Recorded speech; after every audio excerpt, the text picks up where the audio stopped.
Good morning, everybody. Thank you all for joining us here today. My name is Anthony Derrick. I work with the City of Seattle, and I will be moderating this morning's virtual press conference. We're here today with President and CEO of King County United Way of King County, Gordon McHenry. We also have King County Executive Dow Constantine and Mayor of Seattle, Jenny Durkan. We'll be speaking about the United Way rent relief program, and we will accept questions through the question and answer prompt on the right side of your screen. They will be read at the end of the presentation, and we will take as many questions as time allows. Thank you all again for joining us. And with that, I will hand it over to President and CEO of United Way of King County, Gordon McHenry. Thank you, Anthony. Good morning, all. Appreciate all of you being here. It is another COVID day in our community, but I think it's a day where we have a bit more hope. I'm really excited to be here with our county exec, the mayor of Seattle, to announce the activation of United Way's home-based rental assistance program. It's with $5 million investment in expanding our home-based eviction program, moving that into rental assistance. This is for King County residents who are living at 50% or below area median income. It's for our residents, our neighbors who have been unable to pay their April rent. We are expecting that we can, with this program that we're starting today, can serve up to 2,000 people to help them make their April rent and to stabilize their housing in a time of incredible crisis. The way it'll work is that we're going to turn on a website. It's at uwkc.org/rent-help, or a person can call 211 and get information and be connected. This opportunity, this new service would not have been possible without the leadership from our key partners, King County government, the City of Seattle, and a large number of really generous donors. They included donors to the Seattle Foundation through the Coronavirus Response Fund, donors who were motivated and inspired by All in Seattle, our corporate partners at Microsoft, Starbucks, Amazon, WaFd Bank, AT&T, and many donors who donated directly to United Way's Community Relief Fund that we started in response to the virus. I want to take a moment to thank the Seattle Foundation for their leadership in quickly standing up a cross-sector response fund. Their efforts have deployed over $10 million already to more than 120 nonprofits, and it's one of the key reasons why we're able to launch this rental assistance program today. I also want to thank a really talented set of nonprofits who will be administering these funds, getting these funds into the community where it's most needed. All of them have experience in housing stability and close connections with some of our most vulnerable neighbors. They are the Urban League of Metropolitan Seattle, Wellspring Family Services, Solid Ground, and Open Doors for Multicultural Families, the lead agency of a racial equity coalition that we're at United Way are proud to be in partnership with. Today is a day of hope, but I really want to make it clear that the needs in this community are growing, and they're growing rapidly. And the size of this fund will be the limiting factor of how many people we can help. We are hoping that others will continue to donate, and we'll maybe get some money from our federal partners. What we have is significant, but I'm concerned that it will go very fast. So we are encouraging those who are able to take time to donate in support of rental assistance. Another point I want to make is about racial equity. People of color are being disproportionately impacted by COVID-19 because of historical inequities that exist in our community. And that's why we are intentionally working with organizations like the Urban League, the Racial Equity Coalition, Open Doors for Multicultural Families, to make sure that these funds do go where they're most needed. And that's often our communities of color, our immigrant and refugee communities. And I think the third point I want to make is that today is about giving some stability to people who are in jeopardy of losing their homes. But we had a housing and homeless instability crisis before COVID-19. Home-based eviction program prevented over 900 people from being evicted in the past year, and we've used up those funds. Today, we're talking about rental assistance. Those monies will go fast. Our hope is that working with the county and the city and great partners, we can have a regional coordinated rental assistance in the future that helps to stabilize the housing for many of our residents in the county. So we're going to keep working on that, providing some great services in the time of response and an emergency, and we're going to work very intentionally with the county, the city, our suburban cities to have a regional program that works on an ongoing basis. So I'm going to stop here and turn it over to my friend and a strong partner, our county exec, Constantine. Thank you. Well, thanks, Gordon. Not if you can hear me. I'm really honored to be invited to join with you today in rolling out the Rental Assistance Fund. You know, as a community, at the very start of this, we rolled out some critical actions to slow the spread of this illness. We really implored people to work remotely, implored employers to make that possible for seniors and those with underlying health conditions to avoid gatherings if at all possible, and then move to really requiring businesses to shutter unless they were the most essential. And all of those things are, I think, unquestionably now making a difference in the spread of this virus. Materialized today, tragic. We still see new infections and more than a dozen of our neighbors passing away. It is a unquestionably tragic situation, but it goes well beyond the impact of the virus itself. The economic toll, the social toll is enormous, and we have to do, just as we are with the epidemic, with the economic and social challenges, we have to do everything we can to protect people, to come through this together. And we know that only by continuing the course of community-wide work to prevent virus transmission will we be able to keep our communities safe. But we also know that we have to have a long-term and determined effort to keep people from sliding backwards economically, from becoming homeless, for example.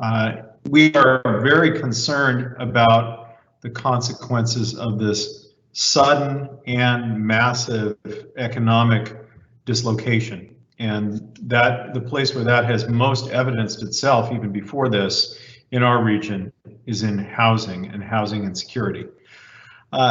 Even as we see hopeful signs in the epidemic itself, the economic costs are clear. So many people have lost their jobs. So many people have applied for unemployment compensation. So many people have seen their hours cut.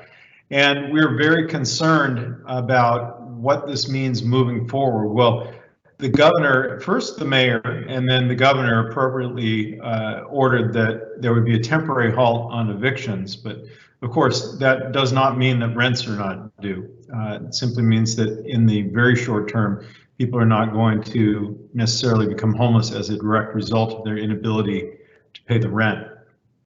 We must not let our neighbors fall into homelessness because they are not able to work during this time and thus cannot pay their rent. And we must not allow that to happen on top of the enormous housing and homelessness challenges that we already had in our region that Gordon appropriately brought forward. You know, King County is joining with United Way of King County, which has been doing a remarkable job in this arena for a long time, and with the Seattle Foundation and the city of Seattle to help low to moderate income households be able to stay in their homes, be able to weather this moment, this extraordinary moment, and remain housed. King County is dedicating $1.5 million that we were able to free up from the voter-approved Veterans, Seniors, and Human Services levy, donating that or devoting that to United Way's home base program. I want to thank United Way again for their leadership in creating this critical rental assistance in direct response to the impacts of COVID-19. I also want to thank the staff at United Way and the volunteers who will assist our residents in navigating the application process. Many of the questions I get today are about how people access the many benefits that are being rolled out at the local, state, and even federal level. We know our combined efforts today are not going to be sufficient to meet a need that grows with everyday businesses can't reopen, that people can't get back to work. So I call on the state government and on the federal government to give this issue, this housing insecurity issue, the attention that it urgently needs. And I invite others in the community to join that list of businesses and philanthropies that Gordon laid out, a remarkable community coalition already, to join in this effort. We have to make it our collective goal that not even one individual or family falls into homelessness because of this public health crisis. Many in our community are hurting, and where we can help, we must do everything we can to help. We're going to get through this, and we're going to get through it together. Thank you, and I will now introduce the Mayor of the City of Seattle, Jenny Durkan. Thank you, Dow, and thank you, Gordon. It's an honor to be here today, and I have to thank their partners in this, and particularly for Executive Constantine. I could not have asked for a better partner through this really, really difficult time. He and Governor Inslee have been heroic in their willingness to work together, to tackle the problems, to make the hard decisions. We know that just as we worked as a city, county, and state to protect the people who are most vulnerable to the virus because of their health, we also have to take steps to protect the people who are most vulnerable economically. And this is a start on one of the things we want to do. You know, it doesn't seem that long ago that we were at Safeco Field together, many of us, with King County Bar Association and the Mariners, talking and kicking off this program. And then the scale of the issue seems so daunting. And today it's even more so. We know that the steps we've had to take to fight this virus have been catastrophic to so many families and workers and small businesses. And while I was proud to be able to sign an order putting a halt to any residential evictions, we also have to try to make sure that as many people as possible are protected through this time, and that people do not come out of this crisis further in debt because they've lost their jobs or their livelihood. I really want to thank all of our community partners, donors who have given to this. It's incredibly generous. I'm so thankful that United Way and Gordon McHenry are taking the lead in making sure that we can get this done and implemented. And I really want to echo Gordon's statement about the importance of getting this money to those community-based organizations who are closest to the people to make sure we can get this aid to people as quickly as we can. We think that we will be able to serve thousands of families with this rental assistance. Rental assistance has been important to me since I came in. It was one of the first things we implemented, but now we have to try to scale it up as quickly as possible. I echo what Executive Constantine says. We already had a daunting housing insecurity problem before this, and we have to make sure that we do all we can to prevent this. I'm very proud that at the local level, city and county organizations and people are donating to help those who need help, but we're going to need help of a larger scale. We're going to need something greater than the New Deal to help people, and we need the federal government to make sure that it can accelerate payments to get to displaced workers and families so they can pay for rent and pay for their ordinary living expenses until we can come out of this. I agree with the executive also. We will come out of this. It will be months, not years, but we will only come out of it better off if we stay together in actions like this and really try to take care of those most vulnerable in our community. So I'm very proud the City of Seattle can join this, and we were able to repurpose some of the money in our housing levy fund for this purpose. I really want to thank Emily Alvarado and my Office of Housing, who since the beginning of this crisis have been looking for creative ways to make sure that nobody gets displaced from their housing during this very difficult time. Thank you very much. And with that, I'll turn it over to the next speaker. I think that's coming back to me, and I just want to again thank the county exec, thank the mayor of our great city of Seattle, my partner Tony Mestris at the Seattle Foundation, and all of the donors who've stepped up very quickly and very generously to invest in rental assistance, to allow United Way to expand our eviction prevention into rental assistance.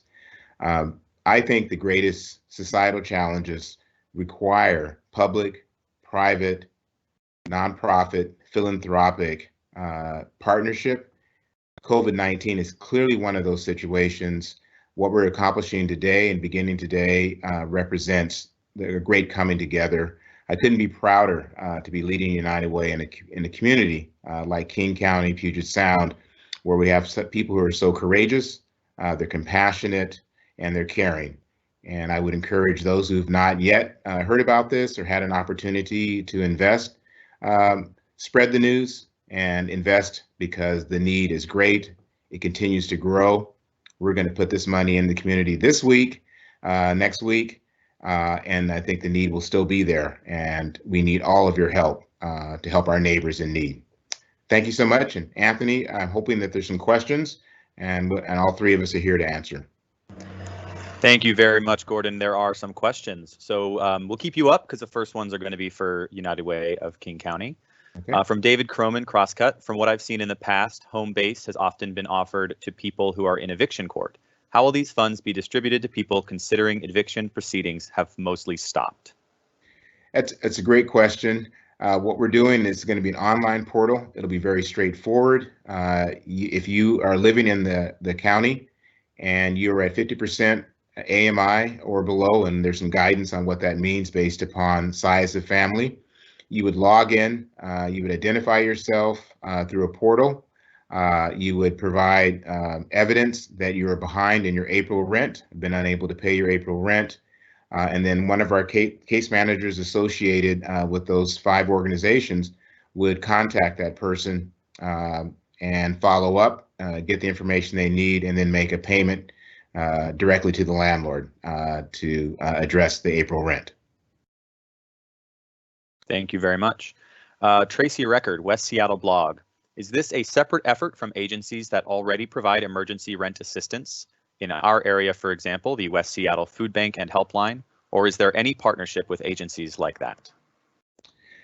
As I indicated, we are starting with the partners that existed in the home base eviction prevention program, and we've brought in Solid Ground and Open Doors for Multicultural Families as we expand the eviction prevention into rental assistance.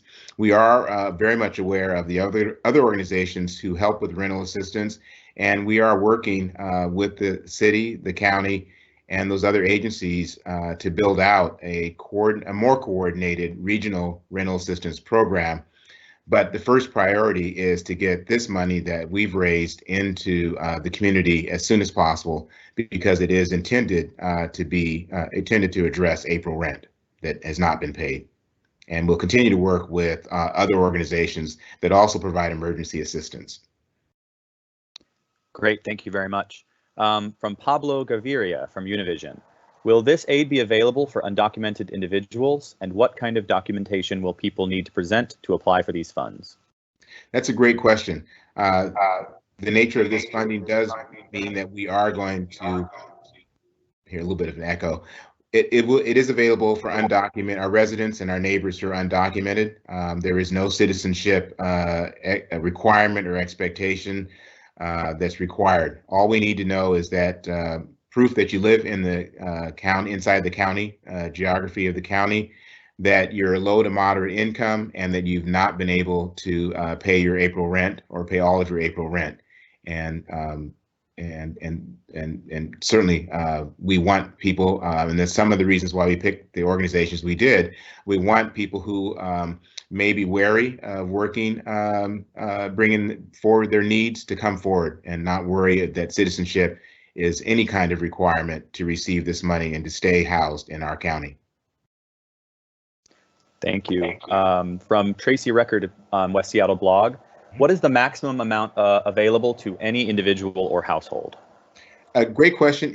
I probably can bring my subject matter expert in on this call this question, but basically we're using some guidelines that in part link to HUD, that link to some programs we work with at the city and the county. So it's based upon the size of the unit in terms of the amount of money that that person will get.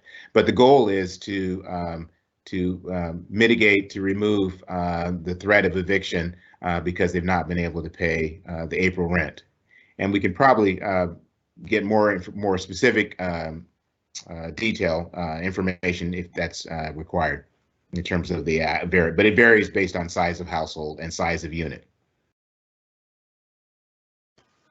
Thank you, Gordon. We have a few questions for Mayor Durkan, so I will hand it over to her. Question from Scott Greenstone. How much is the City of Seattle putting into this fund and from what source? We're putting in $1 million and it's coming from our Office of Housing. We've been able to look at the resources we have available through levy and other funds and are able to use this money for that purpose. Thank you. And then a question for the mayor about the weekend closure. Will you comment on the weekend closure of the city's 15 largest parks and beaches? How is this going to be enforced? And what happens to those who don't comply? So first, the reason we had to do the closure is we're approaching a weekend that is going to be beautiful by Seattle terms. And we've seen already in the parks that many people are not abiding by the governor's stay home, the county executives in my order for people to limit their times out. We're at a really critical stage at our fight against this virus. While it appears from the data that we've flattened the curve, that only means that we are today where we were about 2 weeks ago. We still have people who are getting sick and people who are dying. Some of the researchers in the area believe that at least 85% of the virus transmissions occurred from a single transmission in this region in January. So we know that the only way to beat this virus is for us to stay home and stay apart. So we are taking that step. It was a difficult decision to make, but we really know that all of us have to make sacrifices during this time.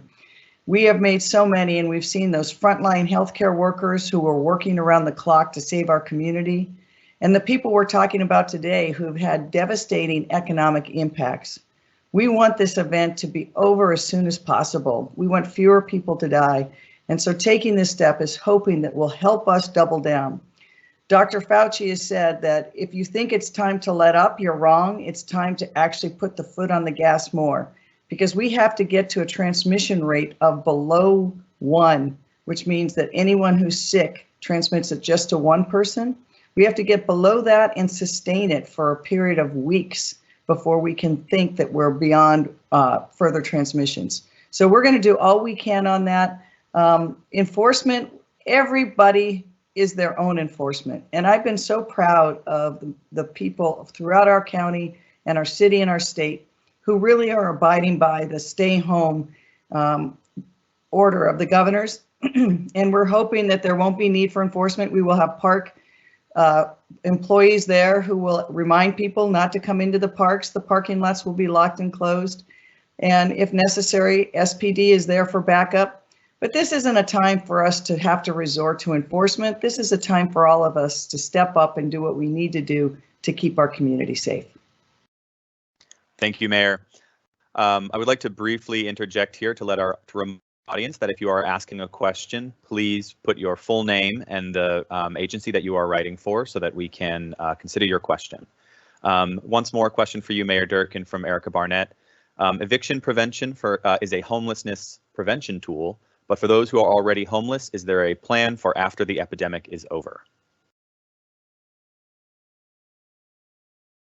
That's a great question. We have been working with the state and the county together to get us through this very difficult time. It has had a huge impact on those most vulnerable in our community, and that includes people experiencing homelessness. So we are trying to ramp up as quickly as possible, doing the things that public health has said was the most important, which included making sure that we could have less density in the shelters we did have, so stood up new shelter beds to create space for people to have that. Working with the county, and I really have to applaud County Executive Dow Constantine to stand up isolation and quarantine facilities so that if we have people who test positive or have been exposed and are experiencing homelessness or have other reasons where they have nowhere to go, that we can protect them. Obviously, we want to be able to do more, both during this crisis, but also as we emerge from this crisis, to increase our efforts to reduce homelessness. This is one tool we have, but we have to have broader based thinking, and we've had conversations with federal government, the state government, and Dow Constantine and myself on every conversation we have about this is, when we come out, how do we try to improve people's lives and continue in the fight against homelessness? I just want to jump in here, if you wouldn't mind. Of course. I get asked this question a lot. This is Dow. And you know, the things that are different now are that we have emergency authority at the state, county, and city level, and that we are able to make land use decisions about siting homeless facilities, et cetera, without a lengthy process, decisions that would not be possible in ordinary times outside an emergency. And also that we are spending money that effectively we do not have. We are spending money to try to protect people and stop the spread of illness. But if we don't receive reimbursement from the state or federal government, that's going to result ultimately in having to cut critical government services, including, ironically, public health and human services. So what we are able to do in a hurry in this moment should not be indicative of what we might have been able to do or might be able to do in the future. We need to create new tools to be able to deal with these entrenched challenges. Thanks. Thank you, Executive Constantine. We have a question from Carolyn Bick from South Seattle Emerald, which I believe will be for, this may be for Dow. Why is there no demographics data being published around the COVID-19 deaths in our region, and how does that impact the work we're trying to do? I've asked for this to be published after I saw the data coming out of Chicago and elsewhere about particularly racial disparities in those who are becoming ill and those who are dying of the coronavirus. I asked for this. I will tell you that the information that we have so far from the State Department of Health includes racial data on fatalities, but not on those who've been infected. So I'm having our public health people dig deeper to try to get that information. 65 or more % of those who've died have been in some sort of adult congregate homes so far, nursing homes, long-term care facilities, et cetera. But the racial disparities have not been in that particular population what we've seen in other cities. I think that it's not indicative of what's going on necessarily in the epidemic as a whole within the community with people who've been infected and are recovering. And it also doesn't tell us anything about the economic and social impacts and the difference in resiliency based on sort of entrenched racial disparities in our systems. And so those are important questions to be engaging right now. When we get more information about the racial composition of the group of people who are who have been confirmed to have COVID, we will publish it immediately. Thank you. Can I add to that? So I want to echo what he said. We've been trying hard at the city to get that information well, and not just on COVID itself, who's been infected and who has died because of it, which is critical. But we also have to keep track of that same information with regards to the economic impacts. We know that this virus on a healthcare front hit those who are most vulnerable, but the steps we had to take also have hit the people who are most economically vulnerable. And we know, as Gordon McHenry said, that means it's primarily our low-wage workers, our communities of color, who are already the ones most marginalized in our economy. So we have to get that data, not just in terms of who COVID is hitting, but who this economic impacts have been, so that we can take the steps necessary to remediate those great racial disparities. Thank you, Mayor. A question going back to Gordon McHenry. After applying, how soon can people expect to get this assistance money? Our goal is to get the money out within days after applying. And so again, online application, straightforward. I actually tested it yesterday, and then hearing back from a case manager, and then the money flowing within days. Excellent. Question from Matt Markovich from Combs. Do people who have filed for are people who have filed for unemployment eligible? Yes, there's no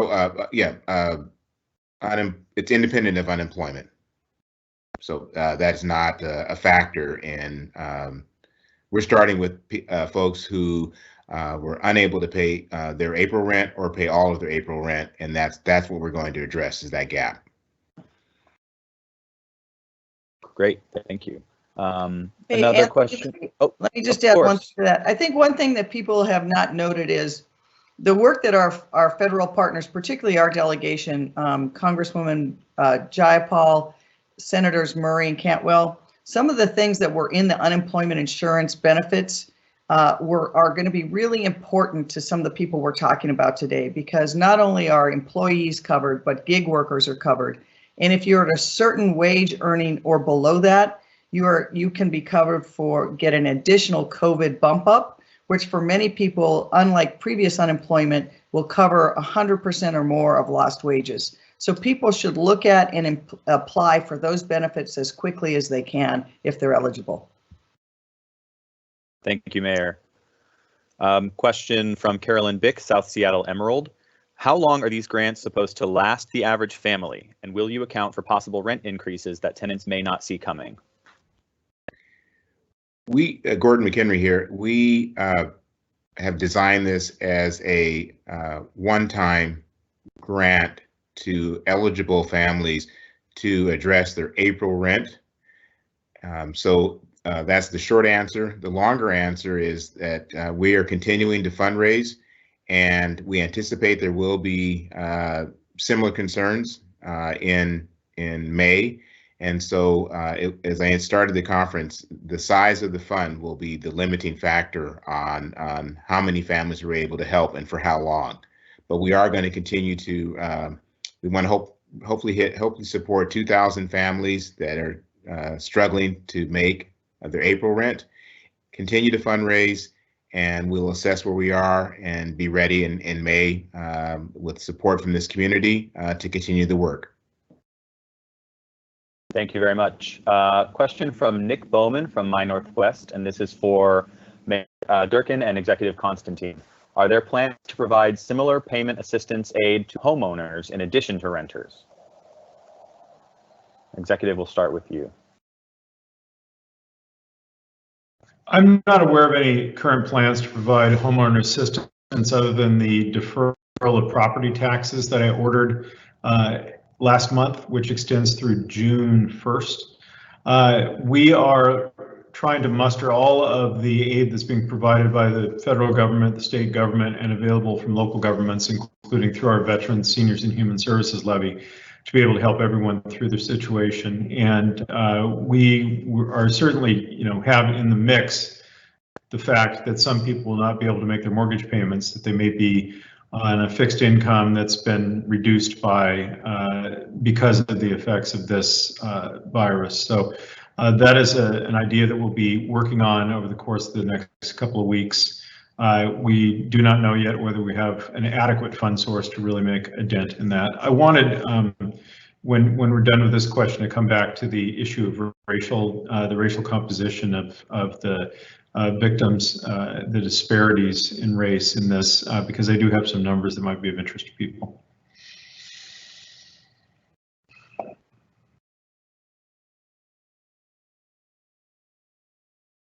Mayor Durkan, would you like to address this? I would just echo what Executive Constantine said. We have both, I think, been speaking with our federal delegation. There's many people in Congress who believe that we have to have mortgage relief for people of limited means, moderate or low income families who are able to actually have ownership opportunities.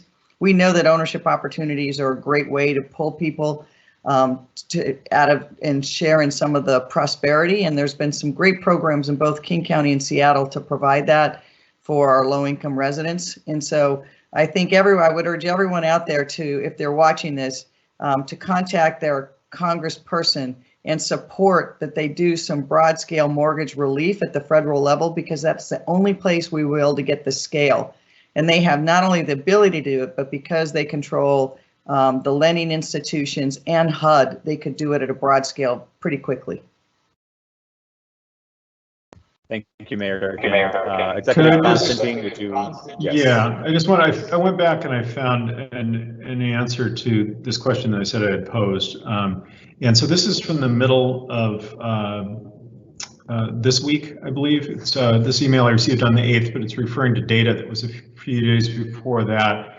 And among those who had died, it was 65% of them were white, 14% Asian, 4% Black, 4% Hispanic, Latino, 1% Native Hawaiian or Pacific Islander, and then 12% they did not have data or were unknown. Again, this may not reflect the infection rates in the community as much as it reflects where the virus started. And again, about that same percentage, 65%, maybe a little more, of the deaths have been directly associated with nursing homes, starting with the nursing home in Kirkland, the Life Care Center, and several others as well. Thank you. Thank you, Executive Constantine. We will now hand it back to Gordon McHenry for one more question. Once again from Pablo from Univision Seattle. If someone lost wages but borrowed money to pay for April rent, are they still able to receive this aid to pay back the money they owed? Pablo, that's a great question. I would encourage, we want to take every person and deal with them as an individual or as a family unit. So I would say don't let that stop you from applying. I also should clarify that this rental assistance program is broad enough to include formal, landlord with a rental agreement or a lease. It also works with those who are in informal housing situations, paying money to a friend or a relative. So please don't let formality or structure stop a person. If you are struggling, if you have been struggling to make your April rent, and it's because of a COVID-related situation, generally loss of income, reduced hours, layoff, please do log into our portal, explain your situation, and give us the opportunity to help you. Thank you very much. I want to interject briefly and thank everyone for their questions today. That was our last question, and I will now hand it back over to Gordon for some closing thoughts. I just want to appreciate all who took the time to join this press conference. This community is being devastated by the COVID crisis, economically, health-wise, and social cohesion. And it is also responding in very compassionate and supportive ways. We're going to get through this, but it does take courage. It takes all of us helping out, and I'm just very grateful for the support we received. Please continue to support the work of United Way and the county, the city, the Seattle Foundation, our partners, Urban League, Wellspring, Solid Ground, and Open Doors for Multicultural Families. And we will get through this over time. Thank you so much.